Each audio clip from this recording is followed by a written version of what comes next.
درود إبراهيم اللهم صل على محمد وعلى آل محمد كما صليت على إبراهيم وعلى آل إبراهيم إنك حميد مجيد اللهم بارك على محمد وعلى آل محمد كما باركت على إبراهيم وعلى آل إبراهيم إنك حميد مجيد الحمد لله আল্লাহ রব্বুল আলামিনের দরবারে অসংখ্য অগণিত শুকর যে আল্লাহ সুবহানাহু ওয়া তাআলা আপনাকে আমাকে আমাদের ছোট্ট সোনামণি অর্থাৎ আমাদের সন্তানদের ভবিষ্যৎ কিভাবে উজ্জ্বল করা যায় এই প্রেক্ষিতে আজকে এই প্যারেন্টিং অভিভাবক সবাই এসে উপস্থিত হয়ে বসার তৌফিক দিয়েছেন এজন্য আল্লাহ তাআলার শুকরিয়া আদায় করি বলে আলহামদুলিল্লাহ। তো প্রিয় অভিভাবক, আমরা আসছি আজকে আমাদের সন্তানদের ভবিষ্যৎ কিভাবে ভালো হয়, তাদেরকে কিভাবে আমরা দ্বীন ও ইসলামের পথে সামনে অগ্রসর করা যায় এই ব্যাপার নিয়ে আমাদের পক্ষ থেকে আপনাদের পক্ষ থেকে উভয় পক্ষ থেকে কিছু আলোচনা হবে ইনশাআল্লাহ। তো এক্ষেত্রে আমরা আমাদের সন্তানদেরকে এই যে দ্বীন ও ইসলামের লাইনে আমরা দিয়েছি, এটার একটা উদ্দেশ্য আছে।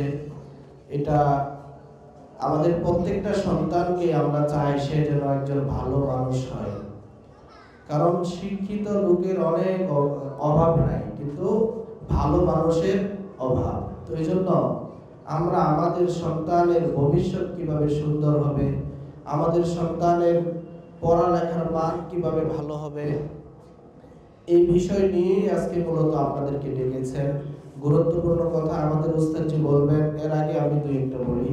দেখেন, রাসূলুল্লাহ সাল্লাল্লাহু আলাইহি ওয়াসাল্লাম এই পৃথিবীর মধ্যে যিনি সকল নবীদের সর্দার নবী, আল্লাহ পাক রব্বুল আলামিন আমাদেরকে দয়া করে মায়া করে এই শেষ নবীর উম্মত বানাইছেন। অন্যান্য পয়গম্বররাও দোয়া করেছিলেন এই নবীর উম্মত হওয়ার জন্য। তো দেখেন, আল্লাহ তাআলা বিনা দরখাস্তে আমাদেরকে এই নবীর উম্মত বানিয়ে দিয়েছেন। এজন্য আল্লাহ তাআলার কাছে আমরা শুকরিয়া আবার আদায় করি বলে আলহামদুলিল্লাহ। তো দেখেন, আমরা যদি কিছু জিনিস না চাইতেই পেয়ে যাই, এটার কোনো মূল্যায়ন থাকে না, ঠিক না ভাই? তো আমরা আমাদের নবী করিম সাল্লাল্লাহু আলাইহি ওয়াসাল্লামের শ্রেষ্ঠ উম্মত, নবী করিম সাল্লাল্লাহু আলাইহি ওয়াসাল্লামের শ্রেষ্ঠ উম্মত হিসাবে আল্লাহ পাক রব্বুল আলামিন আমাদের এই দুনিয়ার মধ্যে দিয়েছেন। আল্লাহ তাআলা বলেন, বান্দা তোমাদের করণীয় আছে, কিছু বিষয় তোমাদের করণীয় আছে, কিছু বিষয় তোমাদের বর্জনীয় আছে। করণীয় বিষয়গুলা, বর্জনীয় বিষয়গুলা তুমি কার থেকে সবচেয়ে ভালো শিখতে পারবা, সবচেয়ে ভালো জানতে পারবা, এটার জন্য রাসূল সাল্লাল্লাহু আলাইহি ওয়াসাল্লাম হাদিসে পাকের মধ্যে বলেন, খায়রুকুম মান তাআল্লামাল কুরআনা ওয়া আল্লামা। হে আমার উম্মত সকল শোনো, যে ব্যক্তি কোরআনের ইলম শিক্ষা দান করে তার চেয়ে উত্তম ব্যক্তি দুনিয়ার মধ্যে আর কেউ নাই।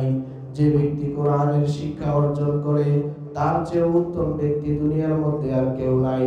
এজন্য ভাইরা আমার, আমরা যদি আল্লাহ পাক রব্বুল আলামিনের কালাম শিক্ষা অর্জন করি, সেই অনুযায়ী যদি আমরা আমাদের জীবন যাপন চালাইতে পারি, আমাদের জীবন ব্যবস্থা চালাইতে পারি, আমাদের রাষ্ট্র ব্যবস্থা চালাইতে পারি, আল্লাহ পাক রব্বুল আলামিন বলেন, বান্দা দুনিয়ার মধ্যে পৃথিবীর মধ্যে এর চেয়ে শ্রেষ্ঠ ব্যক্তি আর কেউ নাই, এর চেয়ে শ্রেষ্ঠ মানুষ কি আর কেউ আছে? নাই। তো দেখেন, আপনি আমি যতটুকু শিক্ষা অর্জন করেছি, কিন্তু আমার ভিতরে যদি কোরআনের জ্ঞান, কোরআনের আলো না থাকে, তাহলে আমি আর আপনি শ্রেষ্ঠ মানুষ হতে পারলাম না। এখন থেকে চিন্তা করেন, আপনার সন্তানের সুন্দর ভবিষ্যতের জন্য যেহেতু আপনি মাদ্রাসায় দিয়েছেন, আপনার সন্তান ডাক্তার হবে, ইঞ্জিনিয়ার হবে, জজ হবে, প্রেসিডেন্ট হবে, পাশাপাশি আপনার জানাজার নামাজে ইমামতিও করবে, আবার নামাজ পড়ে বলবে, রব্বির হামহুমা কামা রব্বায়ানি সগীরা।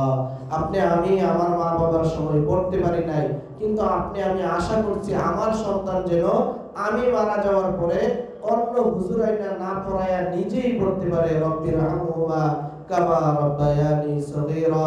আল্লাহ, আমার মা বাবা ছোট্টকালে আমাকে কত কষ্ট করে লালন পালন করেছে, হে আল্লাহ, আমার মা বাবা আজকে দুনিয়া থেকে চলে গেছে, আপনিও আমার মতো যেরকম আমার মা বাবা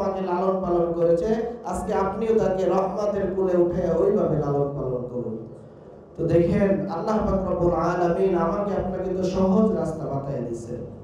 আপনি আমি দুনিয়ার মধ্যে চলাফেরা করি, কত সময় পাই, ঘুরতে যাই সময় পাই, হ্যাঁ বন্ধু বান্ধবের সাথে চাষটেলা আড্ডা দেই সময় পাই, কিন্তু নামাজের সময় যখন মুয়াজ্জিন ডাকে তখন আপনি আমি সময় পাই না, মসজিদে যাওয়ার জন্য আপনার আমার সময় হয় না। এই আল্লাহ পাক রব্বুল আলামিন এই সম্পর্কে আপনাকে জিজ্ঞাসা করবেন কিয়ামতের দিন।